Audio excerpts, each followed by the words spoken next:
Subscribe and click the bell icon to turn on notifications. Banking professional এক্সামের আরও একটি সমাধান ক্লাসে সবাইকে স্বাগতম। ভিউয়ার্স, আজকে আমরা ৯৮তম ব্যাংকিং প্রফেশনাল এক্সামে রিস্ক ম্যানেজমেন্ট ইন ফাইন্যান্সিয়াল ইনস্টিটিউশনসে ৮ নম্বর কোশ্চেনে যে ম্যাথমেটিক্যাল প্রবলেমটি এসেছিল সেটির সমাধান করব। আসুন দেখি কোশ্চেনে কি বলা আছে।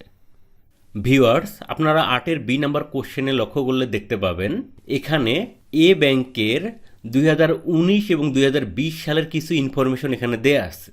কি কি ইনফরমেশন এখানে দেয়া আছে দেখেন। হাই কোয়ালিটি লিকুইড অ্যাসেট ২০১৯-এ দেয়া আছে ১,২৬৫ করোড় এবং ২০২০-এ দেয়া আছে ১,৪৩০ করোড়। ঠিক আছে, একইভাবে দেখেন অ্যাভারেজ মান্থলি উইথড্রল ২০১৯ সালে দেয়া আছে ৫৯৪ করোড় এবং ২০২০ সালে দেয়া আছে ৫৫০ করোড়। এরপরে দেখেন এক্সপেক্টেড মান্থলি নেট আউটফ্লো ২০১৯-এ দেয়া আছে ১,১০০ করোড় এবং ২০২০ সালে দেয়া আছে ১,৩২০ করোড়। ঠিক আছে, এই যে ইনফরমেশনগুলো দেয়া আছে এই ইনফরমেশনগুলোর উপর বেস করে আমাদেরকে কি ক্যালকুলেট করতে বলা হয়েছে দেখেন, liquidity coverage ratio for 2019 and 2020। ঠিক আছে, তাহলে এই ইনফরমেশনগুলোর উপর বেস করে আমাদেরকে ২০১৯ সালের এবং ২০২০ সালের লিকুইডিটি কাভারেজ রেশিও ক্যালকুলেট করতে বলা হয়েছে। এবং আরও কি জানতে চাওয়া হয়েছে দেখেন, and make your comment on the adequacy of the ratio as per Basel 3 accord. ঠিক আছে, অর্থাৎ ব্যাসেল 3 স্ট্যান্ডার্ড অনুযায়ী এই যে ২০১৯ সাল এবং ২০২০ সালের যে লিকুইডিটি কাভারেজ রেশিও আমরা ক্যালকুলেট করব সেটা কতটুকু পর্যাপ্ত এটার একটা এখানে মন্তব্য চাওয়া হয়েছে। ঠিক আছে, এবার আসুন আমরা আমাদের সমাধানে চলে যাই। ভিউয়ার, শুরুতেই দেখেন লিকুইডিটি কাভারেজ রেশিও ক্যালকুলেট করার এখানে একটা ফর্মুলা দেওয়া হয়েছে। এই ফর্মুলাতে কি বলা হয়েছে দেখেন, liquidity coverage ratio equal to high quality liquid assets divided by total net cash outflow.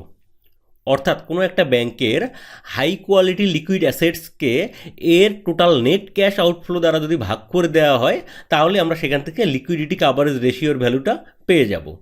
ঠিক আছে, এখন লক্ষ্য করেন এ ব্যাংকের যে ইনফরমেশনগুলো দেয়া আছে সেখানে দেখেন ২০১৯ সালে হাই কোয়ালিটি লিকুইড অ্যাসেট ছিল কত দেখেন ১,২৬৫ করোড় এবং টোটাল নেট ক্যাশ আউটফ্লো ছিল কত দেখেন ১,১০০ করোড়। ঠিক আছে, তাহলে দেখেন এই ফর্মুলা অনুযায়ী আমরা যদি ১,২৬৫ করোড়কে ১,১০০ করোড় দ্বারা ভাগ করে দেই তাহলে আমরা ২০১৯ সালে লিকুইডিটি কাভারেজ রেশিওর যে ভ্যালুটা সেটা পেয়ে যাব। ঠিক আছে, তাহলে আসুন এবার আমরা এ ব্যাংকের ২০১৯ সালের লিকুইডিটি কাভারেজ রেশিওর ভ্যালুটা ক্যালকুলেট করি। দেখেন liquidity coverage ratio equal to, তাহলে দেখেন হাই কোয়ালিটি লিকুইড অ্যাসেটের ভ্যালু দেওয়া আছে ১,২৬৫ করোড়, তাহলে ১,২৬৫ divided by total net cash outflow দেওয়া আছে ১,১০০ করোড়, তাহলে ১,১০০। এই দুইটাকে যদি আমরা ভাগ করে দেই তাহলে দেখেন কত আসে 1.15। ঠিক আছে, এটাকে যদি আমরা পার্সেন্টে নিয়ে যাই তাহলে ১১৫%। ঠিক আছে, তাহলে দেখেন আমরা লিকুইডিটি কাভারেজ রেশিওর ভ্যালুটা পেয়ে গেলাম কত 1.15। এটা কত ২০১৯ সালের। একইভাবে দেখেন ২০২০ সালেরটা এখন আমরা ক্যালকুলেট করব। ২০২০ সালে হাই কোয়ালিটি লিকুইড অ্যাসেটের ভ্যালু দেওয়া আছে কত দেখেন ১,৪৩০ করোড় এবং টোটাল নেট ক্যাশ আউটফ্লো দেওয়া আছে ১,৩২০ করোড়। ঠিক আছে, তাহলে আমরা ভ্যালু এখানে বসিয়ে দিই। দেখেন ২০২০ সালের liquidity coverage ratio equal to high quality liquid অ্যাসেটের ভ্যালু হচ্ছে ১,৪৩০ crore divided by total net cash আউটফ্লোর ভ্যালু হচ্ছে ১,৩২০ করোড়। তাহলে দেখেন ১,৪৩০ করোড়কে ১,৩২০ করোড় দ্বারা ভাগ করে দিলে আমরা এখান থেকে লিকুইডিটি কাভারেজ রেশিওর ভ্যালু কত পাচ্ছি 1.083। ঠিক আছে, এটাকে যদি আমরা পার্সেন্টে নিয়ে যাই তাহলে কত আসতেছে দেখেন ১০৮.৩%। ভিউয়ার্স, আপনারা দেখতে পাচ্ছেন আমরা এ ব্যাংকের ক্ষেত্রে ২০১৯ সালে লিকুইডিটি কাভারেজ রেশিওর ভ্যালু কত পেলাম 1.15 এবং ২০২০ সালে লিকুইডিটি কাভারেজ রেশিওর ভ্যালু আমরা কত পেলাম 1.083। ঠিক আছে, এবার আসুন আমরা পরবর্তী পর্শনে চলে যাই। ভিউয়ার্স, আমাদের কাছে আরও জানতে চাওয়া হয়েছে যে ব্যাসেল 3 স্ট্যান্ডার্ড অনুযায়ী এ ব্যাংকের যে লিকুইডিটি কাভারেজ রেশিও সেটি কতটুকু পর্যাপ্ত। এবার আমরা যদি ব্যাসেল 3 স্ট্যান্ডার্ডের যে মিনিমাম যে রিকোয়ারমেন্টগুলো আছে সেগুলোর দিকে যদি লক্ষ্য করি, তাহলে দেখতে পাবেন যে এখানে দেখেন কোনো একটা ব্যাংকের মিনিমাম যে লিকুইডিটি কাভারেজ রেশিও যেটা মেনটেন করতে হয় সেটা হচ্ছে 100%। ঠিক আছে, এবার আমরা যদি এ ব্যাংকের ক্ষেত্রে লক্ষ্য করি তাহলে দেখতে পাবেন 2019 সালে এ ব্যাংকের লিকুইডিটি কাভারেজ রেশিও আমরা ক্যালকুলেট করেছি কত, 115%। ঠিক আছে, তাহলে দেখেন ব্যাসেল 3 স্ট্যান্ডার্ড অনুযায়ী মিনিমাম যেটা মেনটেন করতে হয় সেটা হচ্ছে 100%, কিন্তু 2019 সালে এ ব্যাংকের ক্ষেত্রে সেটা হচ্ছে 115%।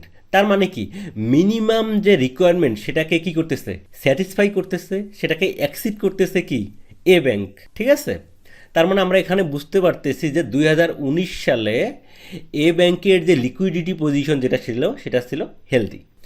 এরপরে যদি আমরা 2020 সালে যদি এ ব্যাংকের লিকুইডিটি পজিশনের দিকে যদি লক্ষ্য করি তাহলে দেখবেন 2020 সালে এ ব্যাংকের লিকুইডিটি কাভারেজ রেশিও ছিল কত, 108.3%। যদিও 2019 সালের তুলনায় লিকুইডিটি কাভারেজ রেশিওর ভ্যালু কি কমে গেছে। ঠিক আছে, কিন্তু ব্যাসেল 3 স্ট্যান্ডার্ড অনুযায়ী যেটা মিনিমাম রাখতে হয় তার থেকে কিন্তু কি বেশি আসছে, মিনিমাম রাখতে হয় 100%, কিন্তু 2020 সালে লিকুইডিটি কাভারেজ রেশিও কমে যাওয়ার পরও কি এ ব্যাংকের ক্ষেত্রে কত ছিল, সেটা 108.3%। ঠিক আছে, তাহলে 2020 সালে কমে যাওয়ার পরও এ ব্যাংকের কি লিকুইডিটি পজিশনটা কি ছিল, হেলদি ছিল। ঠিক আছে, এই মন্তব্যটাই আমাদের কাছে জানতে চাওয়া হয়েছে। আশা করছি বুঝতে পেরেছেন। ভিউয়ার্স, এবার আপনারা 8-এর সি নাম্বার কোশ্চেনে লক্ষ্য করলে দেখবেন এখানে এ ব্যাংকের 2019 এবং 2020 সালের কিছু ইনফরমেশন এখানে দেয়া আছে। কি কি ইনফরমেশন এখানে দেয়া আছে লক্ষ্য করেন। টায়ার 1 ক্যাপিটাল দেয়া আছে 2019 সালে 3,500 করোড় এবং 2020 সালে দেয়া আছে 2,750 করোড়। টোটাল অ্যাসেটস 2019 সালে দেয়া আছে 50,000 করোড় এবং 2020 সালে ভ্যালু দেওয়া আছে কত দেখেন, 45,000 crore. Total leverage ratio exposure 2019 সালে ভ্যালু দেওয়া আছে 65,000 করোড় এবং 2020 সালে ভ্যালু দেওয়া আছে 60,000 করোড়। এই যে ইনফরমেশনগুলো এখানে দেয়া আছে, এই ইনফরমেশনগুলোর উপর বেস করে আমাদেরকে কি ক্যালকুলেট করতে হবে, এখানে দেখেন লেভারেজ রেশিও।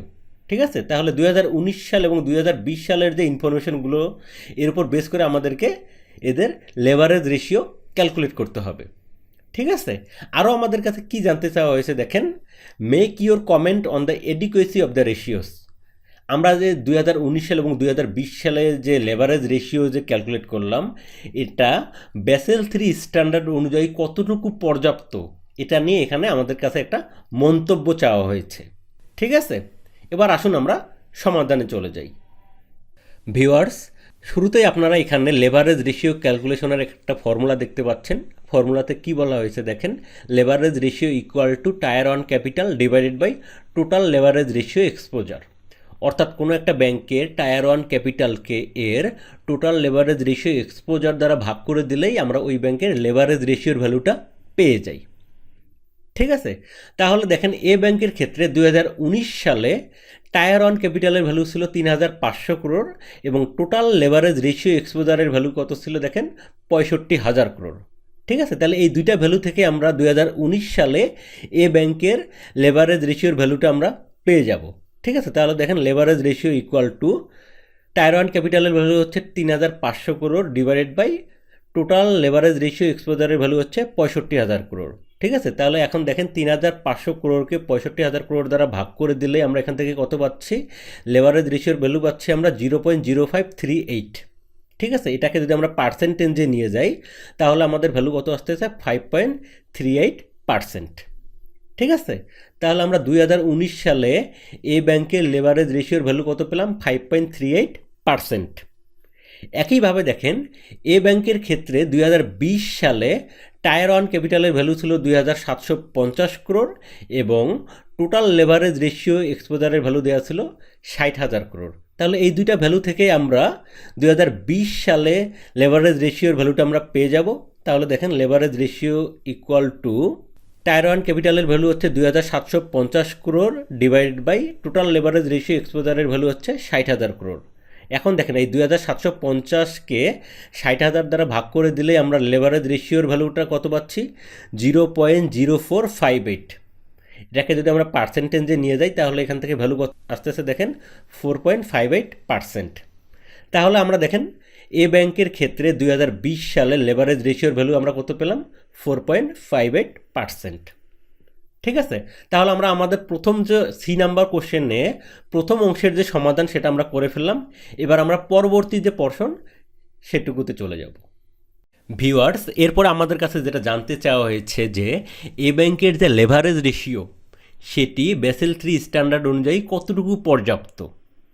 ঠিক আছে, এবার যদি আমরা বেসেল 3 স্ট্যান্ডার্ডের যে মিনিমাম যে রিকোয়ারমেন্টগুলো সেগুলোর দিকে যদি লক্ষ্য করি তাহলে দেখবেন কোনো একটা ব্যাংকের মিনিমাম যে লেভারেজ রেশিও যেটা মেনটেন করতে হয় সেটা হচ্ছে 3%। কিন্তু আমরা এ ব্যাংকের ক্ষেত্রে যদি লক্ষ্য করি 2019 সালে এ ব্যাংকের লেভারেজ রেশিও আমরা কত ক্যালকুলেট করেছিলাম 5.38%, যেটা কি করতেছে বেসেল 3 স্ট্যান্ডার্ডের যে মিনিমাম রিকোয়ারমেন্ট সেটাকে এক্সিড করতেছে। ঠিক আছে, যেটা 2019 সালে এ ব্যাংকের একটা স্ট্রং ক্যাপিটাল পজিশনকে কি ইন্ডিকেট করতেছে। ঠিক আছে, এবার যদি আমরা 2020 সালের দিকে লক্ষ্য করি তাহলে দেখেন লেভারেজ রেশিও কিছুটা কমে 4.58%-এ গিয়ে দাঁড়িয়েছে। ঠিক আছে, দেখেন লেভারেজ রেশিও যদিও কমে গেছে কিন্তু বেসেল 3 স্ট্যান্ডার্ডের যে মিনিমাম যে রিকোয়ারমেন্ট যেটা আছে এর থেকে কি আছে বেশি আছে। ঠিক আছে, তার মানে এ ব্যাংকের ক্যাপিটাল পজিশন এখনও স্ট্রং আছে, কিন্তু যেহেতু লেভারেজ রেশিওর ভ্যালুটা কমে যাচ্ছে এজন্য ব্যাংক কর্তৃপক্ষকে কিছু বিষয়ের দিকে কি লক্ষ্য রাখতে হবে, কিছু বিষয় মনিটর করতে হবে। কি কি মনিটর করতে হবে দেখেন, টায়ার 1 ক্যাপিটালটা যেন না কমে যায়। ঠিক আছে, টায়ার 1 ক্যাপিটাল যদি কমে যায় এবং টোটাল এক্সপোজারের ভ্যালু যদি বেড়ে যায় তাহলে কি হবে লেভারেজ রেশিওর ভ্যালুটা কমে যাবে। ঠিক আছে, আশা করছি বুঝতে পেরেছেন। ভিউয়ার্স, আজকের ক্লাসটি যদি আপনাদের ভালো লেগে থাকে অবশ্যই লাইক করবেন, কমেন্ট করবেন এবং যারা সাবস্ক্রাইব করেনি প্লিজ সাবস্ক্রাইব করবেন। Thank you.